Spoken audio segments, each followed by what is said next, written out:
हमारे देश में अभिव्यक्ति की आज़ादी का मतलब समझ आ गया ना, सीधे जेल।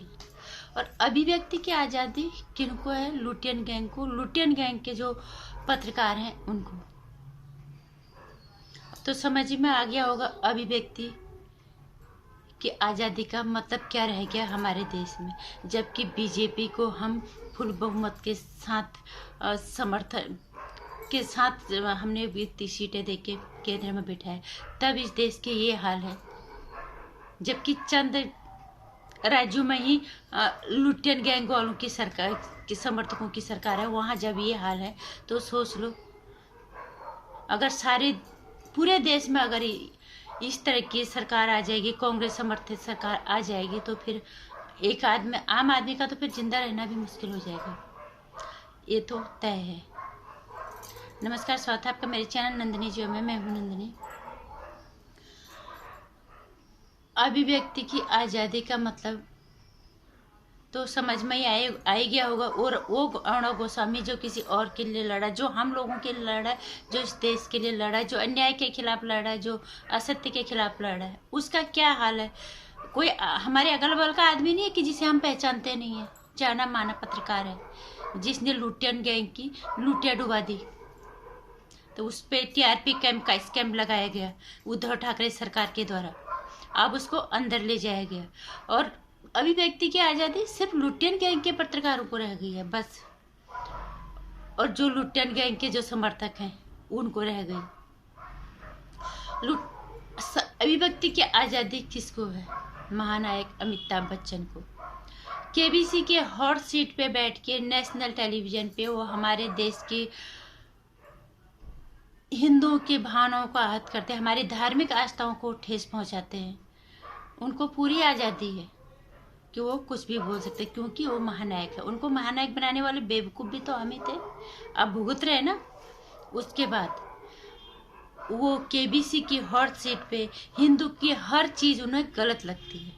उनको मुस्लिम्स के बुरखे में संस्कार नज़र आते हैं, उन्हें हिंदू के घूंघट में पिछड़ापन नज़र आता है। वो बुरखा मुस्लिमों का जिनमें कहीं ना कहीं कई कुकृत्यों को अंजाम दिया जाता है, कई अपराध उस बुरखे के अंदर पलते हैं। बहुत जिस तरह से हमने हाल में देखा है, घूंघट एक सम्मान का प्रतीक है हिंदुओं का, जो अपने से बड़ों के लिए किया जाता है, उसमें बिग बी को पिछड़ापन दिखता है। अभिव्यक्ति की आज़ादी इन्हें है। ये खुलेआम हमारे देश के धार्मिक आस्थाओं के बारे में कुछ भी बोले, हमारे धार्मिक ग्रंथों को गालियाँ दे दें, कुछ भी करें, इनको आज़ादी है। इनके खिलाफ कोई कुछ नहीं बोलता। सही के खिलाफ, जो सच का साथ देता है उसके खिलाफ बोला जाता है। हाँ, उनको कुछ नहीं कहा जाता। जो रात के 3 बजे आतंकियों के लिए कोर्ट खोल दिए जाते हैं, उनको अभिव्यक्ति की आज़ादी है, वो कुछ भी कर सकते हैं। उनके खिलाफ कोई कुछ नहीं करता। टुकड़े टुकड़े गैंग का मुखिया कन्हैया लाल जवाहरलाल नेहरू यूनिवर्सिटी में जाके हमारे देश के टुकड़े करने के बात करता है, नारे लगाता है। अभिव्यक्ति की आज़ादी उसको है, उसे क्यों नहीं जेल भेजा गया? उसके साथ ये सब क्यों नहीं हुआ? देश के टुकड़े करने का मतलब किसी को समझ आता है? किसी ने बोला ज्यादा इतना उसके खिलाफ? क्या हुआ उसका? हमारे पूर्वजों ने हमारे लिए अपनी जान दे दी। हमारे पूर्वजों ने हम आज़ादी की सांस ले सके, वो हमारे लिए खुशी खुशी वो फांसी के तख्ते पे चढ़ गए। आज हमारे देश का ये हाल, आज हम आज़ाद हो के भी गुलाम हैं। कौन सी आज़ादी? सच, अगर तुम गलत बोलते हो तुम सही हो, तुम अन्याय के खिलाफ अगर बोलते हो तो तुम गलत हो, तो तुम्हें अंदर कर दिया जाए, तुम्हारे साथ दुर्व्यवहार कर दिया जाए। सोच के भी डर लगता है आने वाला वक्त कैसा होगा हमारे देश में, जब आज ये हाल है। एक आम आदमी की क्या हालत होगी जब एक जाने माने पत्रकार के साथ, वो पत्रकार जो इस देश के हिंदू को जगाने का काम कर रहा है, जो राष्ट्रवादिता का काम कर रहा है, उद्धव ठाकरे को उसकी औकात बताने का काम कर रहा है,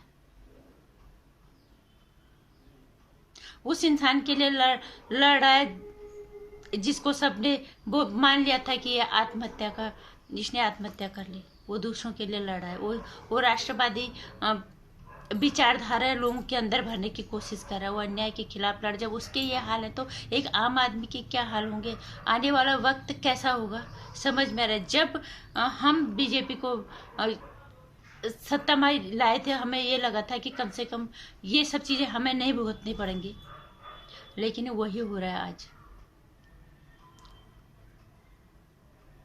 अभिव्यक्ति की आज़ादी इन लोगों को है, हमारे जैसे आदमी को कोई औकात नहीं है।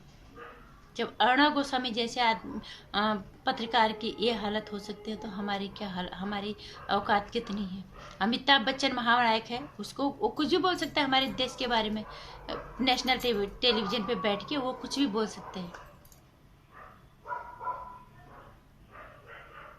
उनको आज़ादी है, उनके खिलाफ कोई किसी को बोलने की हिम्मत नहीं होती। शर्जील इमाम कुछ भी करे उसको बोलने की, उसके खिलाफ कोई कुछ नहीं बोलता, उसको आज़ादी है बोलने की। हमारे देश में कन्हैया कुमार खुलेआम हमारे देश के टुकड़े करने की बात करता है, उसको आज़ादी है। हमें हमारे देश में कुछ भी बोलने की आज़ादी नहीं। और कुछ बात तो ऐसा टाइम आएगा, हम घर के अंदर भी कुछ बोल रहे हो तो वहीं से उठा के सीधे हमें अंदर कर दिया जाएगा। इसलिए अभी वक्त है वो अर्णव गोस्वामी का साथ देने का, क्योंकि वो सही के साथ है, वो सच के साथ है। उद्धव ठाकरे का साथ वो देंगे जो लड़कियों के बलात्कार के सबका समर्थन करते हैं, जो दूसरों के बेटे की हत्या करके आत्महत्या का जामा पहना दिया जाता है, दूसरों की हत्या, दूसरों की बलात्कार की बेटियों को के जो समर्थक होंगे वो देंगे, वो उसका साथ नहीं देंगे। नहीं तो वो और बलात्कारियों का और हत्यारों का साथ देने वाले उद्धव ठाकरे का साथ देंगे। नहीं तो उद्धव ठाकरे जैसा इंसान, गिरा हुआ इंसान, जबकि उसको पता है उसका एक एक कुकृत्य, एक एक उठाया हुआ गलत कदम उस अपराधी को फांसी के फंदे के करीब ले जा रहा है। जितने पैतरे उद्धव ठाकरे अपना रहा है उसको तो अपनाने दो। लेकिन आज मैंने बताया कि ये अभिव्यक्ति की आज़ादी हमारे देश में, ये कल को हमारे ही घर खुलेआम बोलेंगे बेटियों के साथ गलत करो, महिलाओं के साथ गलत करो, उनके खिलाफ कोई कुछ नहीं बोलेगा। उनको वो नेता हो जाएंगे। फिर अमिताभ बच्चन ही उनको युवा नेता बोलते हैं, शर्म आनी चाहिए अमिताभ बच्चन को। यही कन्हैया कुमार हमारे देश के टुकड़े टुकड़े करने की बात करता है वहां पे, और अमिताभ बच्चन उसको बोलते हैं युवा नेता। ये अमिताभ बच्चन के हाल है, इनको अभिव्यक्ति की आज़ादी है। हमारे जैसे लोगों को अभिव्यक्ति की तो आज़ादी है ही नहीं। हमारी औकात कितनी है? जो अर्णव गोस्वामी के साथ ये हाल कर दिया तो हमारी औकात कितनी है? बस हमें सजग रहना है, ऊपर वाला ही बचा सकता है। अब सरकारों की उम्मीद भी नहीं, खत्म हो गई, क्योंकि मोदी जी सिर्फ भाषण दे रहे हैं। अब इसके खिलाफ हम कड़ी निंदा करते हैं। एक ट्वीट कर दिया शायद, कुछ अमित शाह जी ने बोल दिया और उन्होंने बोला हम कड़ी निंदा करते हैं। हमें कड़ी निंदा नहीं चाहिए, कार्रवाई चाहिए। नहीं तो हमें तो दुपक के ही बैठना पड़ेगा और पता नहीं होगा कब कहाँ कैसे मर गए, कब हमारे साथ कहाँ पे क्या हो गया। जब इतनी बड़े हस्तियों की मौतों के साथ ये हाल हो रहा है, मरने उनको हत्या करने के बाद उनका ऐसा तमाशा कर रही है महाराष्ट्र सरकार, तो हम जैसे इंसानों की क्या औकात रह जाएगी? हमें तो फिर समझ लो हम तो जीते जी, हम तो मर ही गए, आज नहीं तो कल मर जाएंगे। कुछ भी हो हमारे साथ, हमें बोलने की आज़ादी बिल्कुल भी नहीं है। लेकिन उम्मीद अभी भी है कि सच सामने आएगा, सच की जीत होगी और न्याय जरूर मिलेगा। ऊपर वाला ही हमें बचा सकता है और सच्चाई की ताकत ही हमें बचा सकती है, न तो सरकार बचा सकती है और ये इन लुटेन गैंग वालों से, और न कोई और बचा सकता। हम खुद अपने आप को बचाने की कोशिश करें तो हमें अंदर डाल दिया जाता है। हमारे साथ इस तरह का बर्ताव होता है। हम लोगों के को कुछ भी कहने की अंदर तो हम कुछ नहीं बोल सकते। और अगर सरकार हमारे साथ खड़ी है नहीं, लुटेन गैंग वालों को मौका मिला हुआ है, अब ऊपर वाला ही बचा सकता है। और अगर सच्चाई का सत्य अगर जिंदा है तो वो सच ही हमें बचा सकता है, वो सत्य ही हमें बचा सकता है। तभी हम लोग जी पाएंगे शायद, नहीं तो नहीं लगता कि हम आज़ादी की सांस ले पाएंगे। और अभिव्यक्ति का मतलब सिर्फ अभिव्यक्ति की आज़ादी उनको ही होगी जो लुटेन गैंग के हों, जो लुटेन गैंग के समर्थक है। बाकी हम जैसे लोगों को ऊपर वाला ही बचा सकता है। सच्चाई का कोई सत अगर बच्चा है तो वही बचा सकता है। नमस्कार। वीडियो को लाइक और शेयर करना, चैनल को सब्सक्राइब कर देना। आने वाली वीडियो की जानकारी के लिए घंटी आइकन भी प्रेस कर लेना। नमस्कार।